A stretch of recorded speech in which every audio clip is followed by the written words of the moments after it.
So here's how to use Hangouts Meets with your students if you're going to open your office hours and have them join a Hangouts Meet to ask questions, which is a really great way to allow them to have some time with you.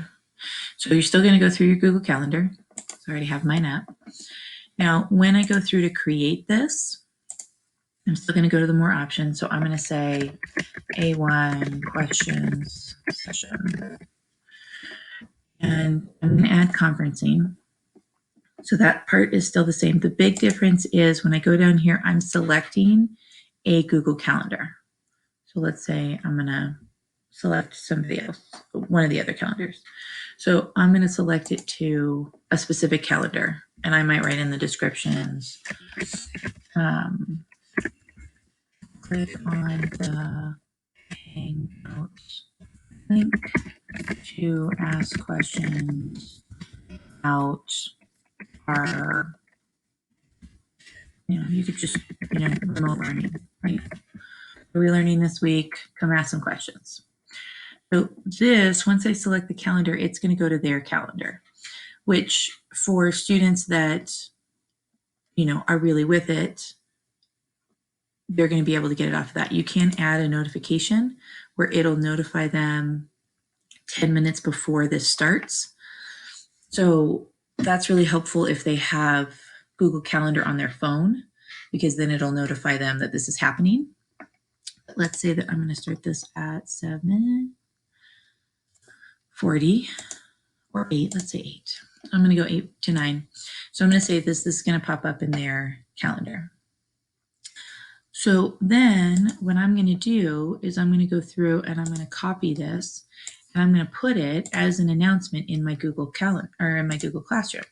So I'm going to say, today's date, so 3/18.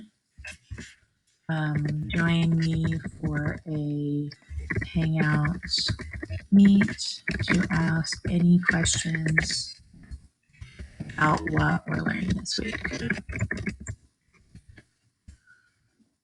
So I'm going to click add and I'm going to put a link. And I'm going to put this link for the Google Hangout.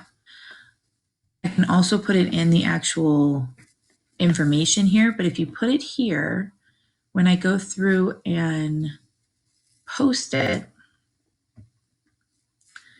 it's going to have it be something that they can click on and link.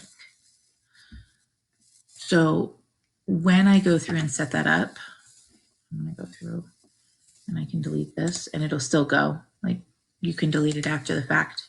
So when I go through to join, the big thing with students is going to be going through a lot of the pieces that we did in the big session with all of the people. So you want to ask the kids to turn off their microphones as soon as possible. You can see in the people, like I am talking, and I can see that through these bars right here. If I was going to turn off my mic, when you look at the people, you'll see that my mic is not on.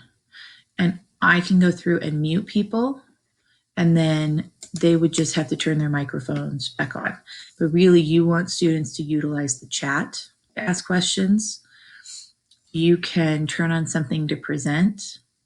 If you had a small group of students, do your judgment on that, how you want that to work. But if you had a small group of students, you could do it like a PLC group where people were able to talk and go through different things. It just kind of depends on how you want to set up your classroom, because that's just classroom management stuff. If you wanted them to be able to ask questions, you could let them do that. And then when I'm done, well, and another thing is I can take attendance by who's here and just mark that on my form, like the email that Tasha sent out. I just mark it down. And then when I leave the call, there's nothing for me, so I don't get a record of who was there. So I want to make sure that I took attendance beforehand.